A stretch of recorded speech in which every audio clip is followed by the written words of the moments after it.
बिहार विधानसभा चुनाव को लेकर तेजस्वी यादव जिस तरीके से एक्टिव हैं, उससे तो यही लग रहा है कि इस बार जो पिछली विधानसभा चुनाव में चूके थे तेजस्वी, ऐसी गलती नहीं करेंगे। तो क्या ये फिर एक नया फॉर्मूला होगा या कोई ऐसा फॉर्मूला होगा जिसकी सफलता की गारंटी हो?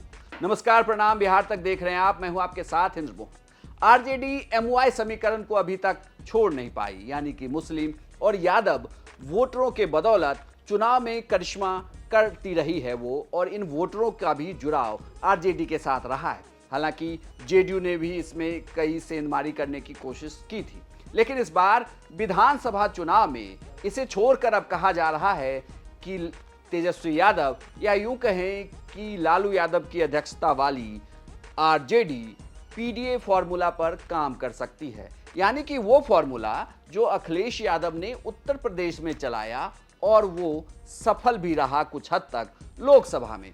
तो क्या ये माना जाए कि इस फॉर्मूले को अब साधने की दिशा में तेजस्वी यादव आगे बढ़ रहे हैं? दरअसल इसके पीछे के अपने तर्क हैं। सबसे पहले आपको लोकसभा चुनाव को समझना होगा।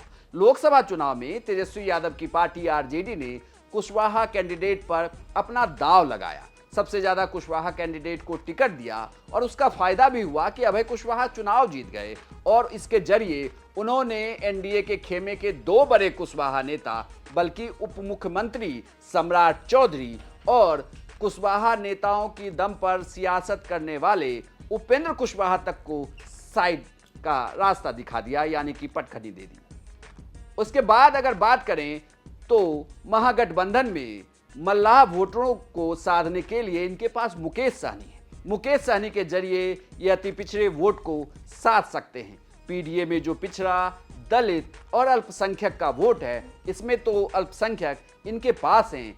पिछड़ा और दलित को साधने की सियासत में अब ये आगे बढ़ रहे हैं। इसमें कुशवाहा वोटरों के साथ साथ अगर मुकेश सहनी के जरिए इन्होंने मल्लाह वोटरों को भी साथ लिया तो आधा रास्ता तो ये तय कर लेंगे। अब इसमें अब ये भी कहा जा रहा है कि लालू यादव की पशुपति पारस से मुलाकात के बाद इस तरफ भी आगे बढ़ गए हैं कि दलित वोटरों या खास करके पासवान वोटरों की भी सेंधमारी कर जाएंगे लालू यादव। अगर सब कुछ सही रहा तो कुल मिलाकर एमवाई समीकरण धीरे से पीडीए में बदल सकता है और इसके बाद शायद जीत की तरफ आगे बढ़ जाएं तेजस्वी यादव। इसके लिए थोड़ा इंतजार करना होगा, क्योंकि पशुपति पारस ने अभी तक हाँ नहीं कहा है कि क्या वो इस गठबंधन में आ रहे हैं। हालांकि लालू यादव की तरफ से हरी झंडी पशुपति पारस को दिखा दी गई है। वहीं कुशवाहा वोटरों के जरिए अगर कोई नया प्रयोग होता है तो वो भी सफल होगा। साथ ही आपको ये भी याद दिला दूं कि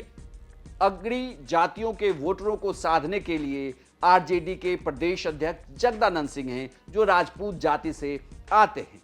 ऐसे में तमाम जातियों के कॉकटेल से अगर तेजस्वी यादव चुनावी जीत तक पहुंचते हैं तो ये बड़ी बात होगी। लेकिन इसमें जिस एमवाई समीकरण के दरकने की बात कही जा रही थी, अगर उसे धीरे से बदलकर पीडीए में कर दिया जाएगा तो इसमें कोई अचरज नहीं होगी। आपको यह जानकारी कैसी लगी हमें कमेंट बॉक्स में लिखकर जरूर बताइएगा, और बिहार की तमाम खबरों के लिए देखते रहिए सिर्फ बिहार तक।